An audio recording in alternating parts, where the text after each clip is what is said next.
I was afraid I would never get to say this, but Hayden Christensen is coming back to Star Wars, and I couldn't be more excited.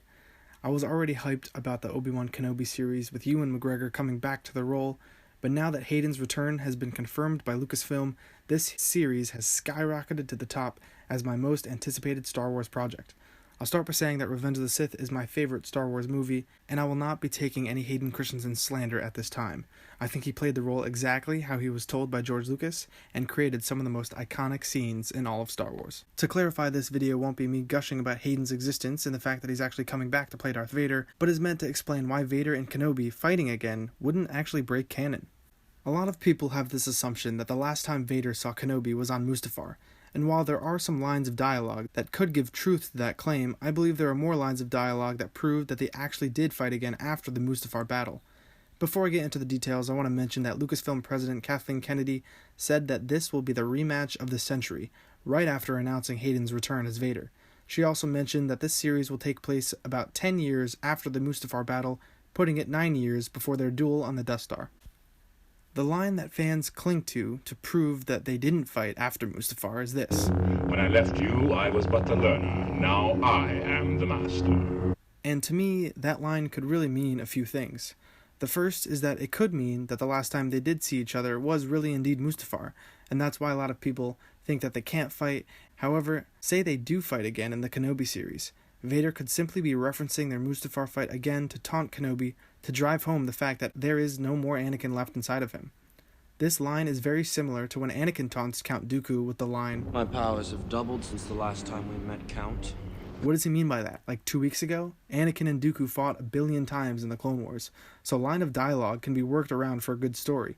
Or the Vader line could mean that Obi-Wan beat Vader again in the rematch, and Vader is saying that he has become more powerful since then. Maybe there was some of Anakin left when he sees Obi-Wan after the Mustafar battle, and now he believes Anakin to be truly gone. And if you still don't buy any of those explanations, soon after that line, Vader says, "You should not have come back."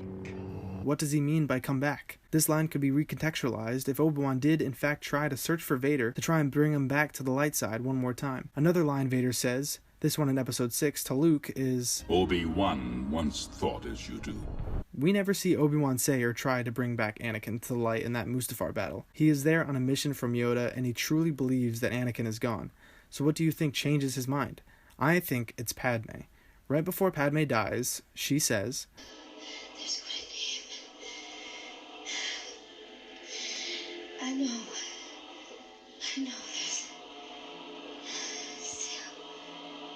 So at that moment in time, Obi-Wan thinks Anakin is dead. He left him on the lava shore to die. So maybe in that moment, Obi-Wan feels guilty and that he didn't really attempt to bring Anakin back to the light side. After all, Obi-Wan was the one to ignite his saber first in that duel.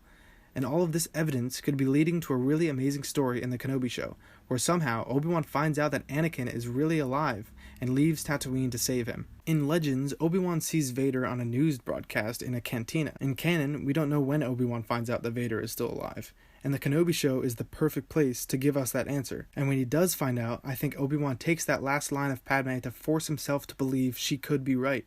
After all, this could all be over if Obi-Wan can save Anakin from himself, and they could take down the Emperor together. I think it could be also really cool if Yoda and or Qui-Gon advise Obi-Wan against it, but because of his stubbornness, he refuses and he leaves Tatooine in an attempt to end his exile and assure Luke and Leia's safety altogether. This would explain the "you shouldn't have come back" and "Obi-Wan once thought as you do" lines, because Obi-Wan thinks he can turn Anakin back once and for all. He can even reference Ahsoka in his attempt to bring Anakin back. Seeing Ewan and Hayden talk about Ahsoka would just be insanely cool and satisfying. And who knows, since she is in live action now, we could see her as a Padawan in a flashback with Obi-Wan and Anakin. Last thing I want to touch upon is why they cast Hayden as Vader. I think we will get James Earl Jones back as the Vader voice, but I think Hayden will choreograph another epic fight with Ewan while in the suit this time.